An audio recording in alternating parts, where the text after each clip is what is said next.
And so here again, Constitutional Crisis Channel. This isn't per se a current events update, but it is one you'll find interesting. And it arose for me when I happened to see a program on C-SPAN, which I don't normally have on the TV, but when my roommate left and went to work, that popped up when I came in here to get a bite to eat.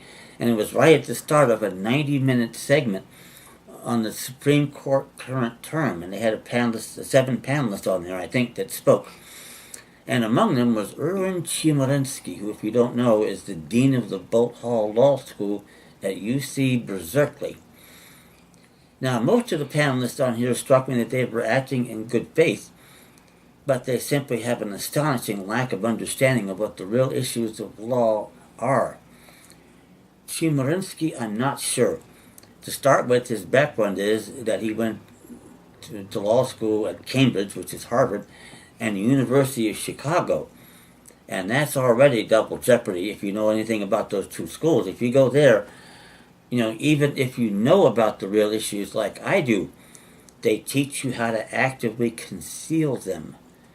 So I don't know in his case. I'm not ready to pass judgment just yet. But after that, I did happen to have occasion to go out, and I've got a hold of one of his books, and he's written several. This one is called The Conservative Assault on the Constitution, and it talks about decisions of the United States Supreme Court that he disfavors. Now, from the start, you should know that if he were on the court himself, he would probably have been put on the court to take the place of Thurgood Marshall. Not Byron White, not Wade Rehnquist. This is a flaming left winger, and all in favor of the civil rights stuff and the Brown versus Board of Education, and he's upset with the court on cutting back on rights and this, that, and the other. And oddly enough, in a limited sense, we're on the same side in some of these cases. I may do a more detailed video about that later. But some of the things he wrote in his book that I want to directly question him on as to why he did it.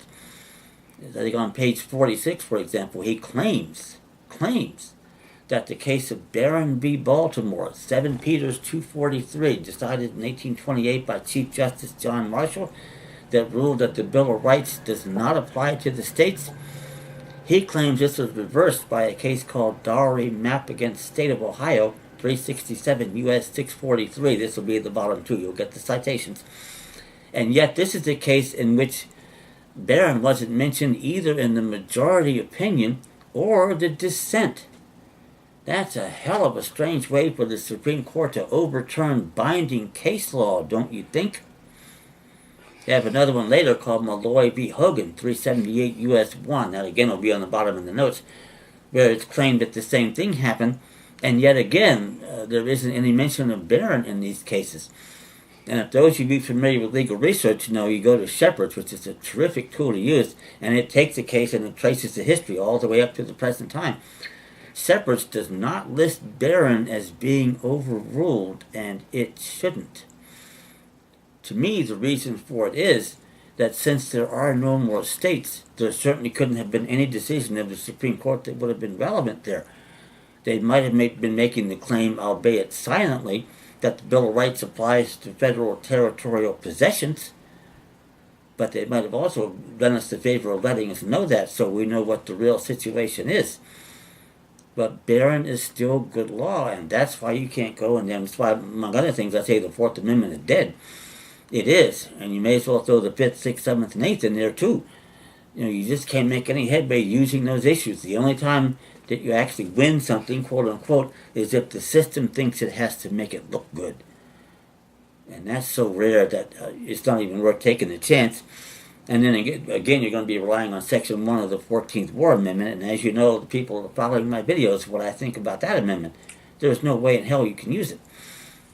So for him to make a statement like that, I don't know whether that's, what it is, whether that's ignorance on his part or whether it's active concealing of the truth. Right now, I take no position on it.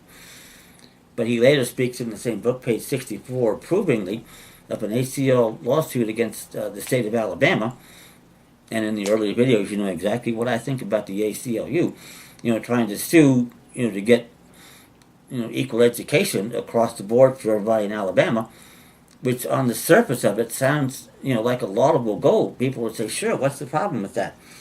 Well, the problem comes in when you're using the 14th Amendment and federal regional martial law a jurisdiction the government doesn't possess in any of the states, except in the cases of rebellion or invasion, and there's none of those that have been known to exist for what, 80 years, 100 years, longer? So that's a real problem. So he talks about stuff like this throughout the whole book, and it just makes you wonder. And then he complains about the conservatives cutting back on the rights of defendants in criminal cases, and what does he cite? Amendments 4, 5, 6, 7, and 8. It's a contradiction in terms. He doesn't know any better than this with the education he has. So, Mr. Chemerinsky, I am calling you out. And I'm suggesting I'm going to come over there to UC-Berkeley at any convenient time and have an a cappella debate with you in front of the law students class over there. And we'll see who comes out the better. And if it's me, you're going to have a lot of people over there wondering what the hell they're paying $50,000 a year for tuition for. Especially in the bargain when you have Janet Napolitano, another idiot that's in the charge of that university, for crying out loud. It hardly gets any worse than that. Well, actually, it does get worse when you won't allow people to have free speech over there, especially if they're advocates of quote-unquote hate speech. I mean, my goodness, all you have to do is look at the history of Berkeley, going back to Mario Stabio in 1964 with the free speech movement.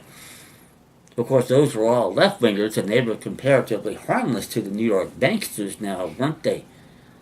The issues we present are anything but harmless. And it's my mission in life, and whether I'll live to see it, I don't know, is to take those bastards down on Wall Street and put this nation and public back into where it should be existence and get our government back. So, if you want to accept my challenge, you let me know. You send me an email at ccaspari@live.com. I'll be happy to come over there any time and place and bring as many of those neo-fascists over there to protest the thing as you want to do in the bargain. And we'll see who walks out of here. Thank you.